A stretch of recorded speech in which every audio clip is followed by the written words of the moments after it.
Welcome back, ladies and gentlemen, to the Esports Report presented by the Xbox One. It's now time for Vulcun picks, Matt, and this is something I'm very, very excited about. We can finally kind of bring fantasy sports into esports, and more importantly, into the MLG Pro League. Yeah, so you see the Vulcun website on your screen. You got to draft a team of 8 players from the Season 3 Pro League. You're given $10,000 of salary money to allocate amongst your 8 players. So, a player like Scump can be worth, $1,803 to be exact. And a player like Hoop can be worth, $1,591. You can just create your roster through that system, spending your salary cap wisely. You can't load up with all the top players. Your shot caller, that player will get 25% extra points for being the shot caller for the night. There's virtual money leagues and real cash money leagues. Yes, and more importantly for us, there's also a caster league, which we're involved in every day.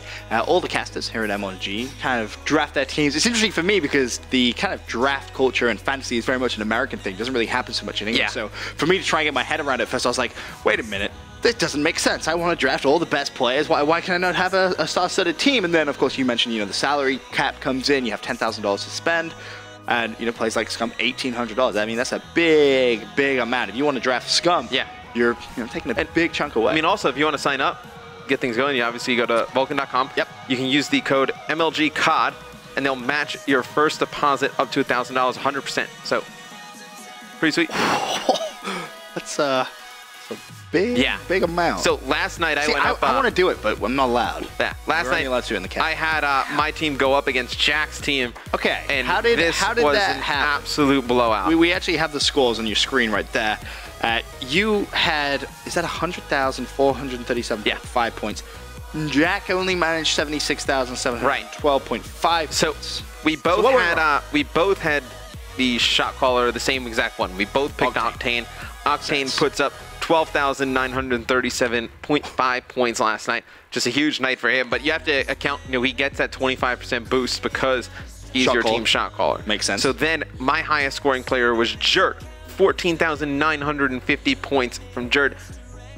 Jack's highest scoring player was Octane. So Jerd, without the 25% boost, puts up more points than Octane. So if you'd have gone Jerd as your shot caller, it would have been even sillier. You would have been laughing to the bank. Well, you also have to consider, Jerd ends up, they force that 4th map against Optic, he's able to get more points. So, the Epsilon Envy series, only 3 maps. You got to take that into equation as well. The lowest score in my team was actually Slasher, 10,075 points. That's your lowest scoring player. Which is almost, which is almost right near Jack's highest scoring player. I believe Jack's second highest scoring player is only at like 11,000 points. So my lowest was almost Jack's highest, and Jack's lowest scoring player burned 7,750 points. Now, it's important, again, you kind of touched on it really briefly there about how the drafting system kind of works. Right. With Vulcun especially, it's important that you think kind of outside the box. Yes, Scumpy, is going to do extremely well, but if they're playing an Epsilon, for example, you look at that series and you're like, okay, let's be realistic, this is probably going to be a 3-0. So drafting a player who in the evening may go to a game 5 is actually more beneficial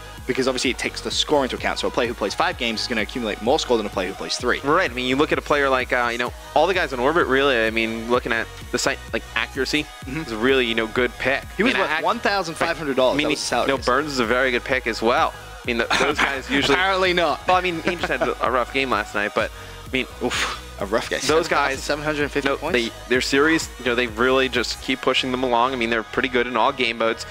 They can force that game 5. I mean, those guys are going to be worth a lot. I mean, they put up a ton of points for you. This is true. All right, so that brings us, of course, to today, and I believe a lot of the leagues still open. You have around about 10 minutes. Are they all closed now? No, I think they should still be open. They still should be open. So yeah, I think you still have around about 10 minutes. So if you're thinking of maybe trying to draft a team, maybe you just want to do it with the free money, just have a mess around. We're here to advise, of course. That's part of the fun. You can kind of go with Mr. X or you can go with me. What's interesting is, so far throughout the season, we're even on kind of how we think the season has gone in predictions. So we've got a big difference in opinions in terms of who to draft for fantasy. Now, I'm going to go and say it. If I'm a viewer, I'm going with Matt because he's used to the fantasy stuff. I'm European, I have no idea. I could get beginner's luck, though. Bear that in mind. That was something Puckett was telling me. A lot of people who play fantasy football for the first time get a lot of luck. But talk me through your Vulcun picks for this evening. My picks for tonight, I actually went with Krim, Jerd, Hook, and Remy. It's 4 of my players. Okay. I thought Remy, for the 933 island cost, puts up a ton of just, caps in the hill, puts up pretty good numbers in the slaying department. KD doesn't really matter. in this. It doesn't matter at all, quite frankly. I mean, you want players who really stuff the stat sheet, put up a ton of points. I think Remy, the one for Epsilon, him and Royalty, it's kind of the two guys that are going to put up the most. Hook, he's been crushing as well for Denal. Expect him to put up a ton of kills every game. And then Jerd and Krim both had pretty good nights last night. You know, Jerd had a fantastic hardpoint game 1. I also expect that ISO series to be pretty close. So I expect that one to maybe go 4 or 5 games. So he has an opportunity to put up some more points. OG versus TK, that could get interesting as well. Could last a little longer. Krim's been playing, you know, pretty well for OG. You know, always near the top of the leaderboard, always putting up a lot of points, whether it's in the, you know, uplinks or hard points with the caps. And then the last 4 guys on my roster, I have Temp, Classic, Miracles, and Karma. Temp, you know, puts up great numbers in S&D, always going to get a lot of points in that because you can make up a ton of points in Search and Destroy with players like, you know, Temp, Vicento, right. They can put up some pretty good S&D numbers. Went with Classic. Classic's kind of been under the radar, but you see the 30.37 Slayer rating. Been having a very good Season 3 thus far. Same with Miracles. You know, for the price of both those players, you know, putting up pretty good numbers. Steal right. And then for OG, if it's not Karma, I mean, it's not Krim stuffing up the stat sheet with the caps and the defense and the uplinks, it's Karma. So I went with kind of the 2 OBJ players, not OBJ-minded players for Optic, and then I went with the Slayers for kind of everybody else. That makes a lot of sense. I actually really like those picks. And something interesting to know about Jerd. Yesterday, going into his fantasy day, he was worth $995. That was his salary. After a huge performance yesterday, picking up 14,950 points. You can see he's now worth $1,367. Yeah. So a huge leap there in the cost of Jerd. So if you kind of managed to pick him yesterday, like you did, you're laughing. You're literally laughing. Oh yeah, he was a monster in game 1 of that huge OG match. He had close to like 8,000 points. I feel that's the key really to this whole like draft for fantasy is you kind of have to find that player who's cheap, who you think, okay, does this series go past 3 games? Is this player going to be consistent in those series? That's Remy for me tonight. He's not going up against good pick. Crazy Slayers in the slaying department on ON. That series with Epsilon and ON, I mean, ON could come out and roll him, but maybe Epsilon puts up a pretty good fight.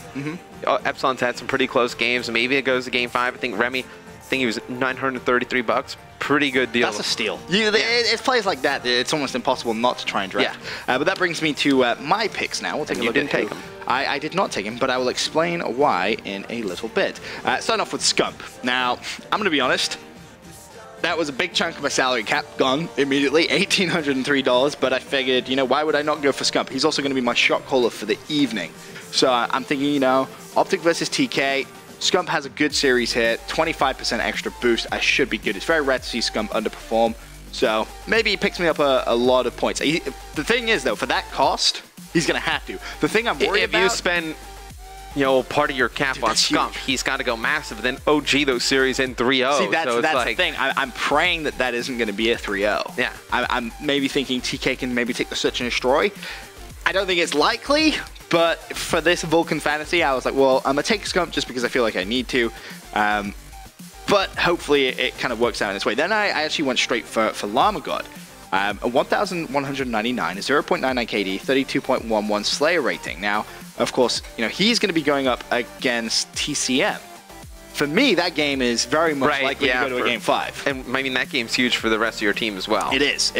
So I kind of look at that and I'm like, well, okay, potentially try and draft someone who's going to go all the way, you know, to a game 5. That makes a lot of sense in my mind. Then, of course, Saints. I mean, Mr. Consistent, 1,213 for someone that's consistent as him. I was like, that's an absolute steal.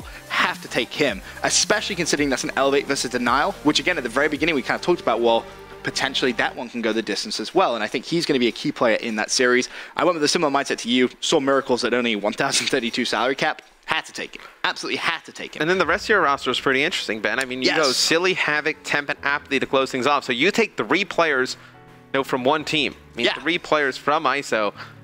If they don't have a long, good series versus TCM, if TCM I also have 3 players from Elevate as well. If TCM 3-0's ISO, you're pretty much done. That's true, but I don't think they will. It's a big risk. It's a big gamble. I thought I had 3 players from Elevate, but I didn't. No, you don't. You just have Saints and Apathy. I lied. Yeah, that's actually wrong. Havoc is on ISO, not Elevate, but ignore that. In terms of Silly, I kind of had the same mindset you had for Remy.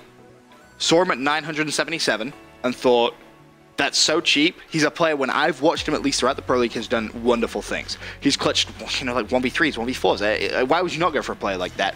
Saw him at that price, was like, I have to take him, And then, you know, talking about Havoc, yes, it's a big, big risk, but I do have ISO winning that game against. You're banking on Elevate winning as well.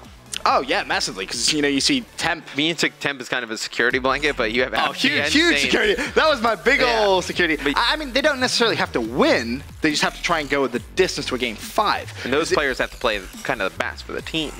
But can you really look at them and say they're not going to play the best? Saints, Apathy, you know, Temp.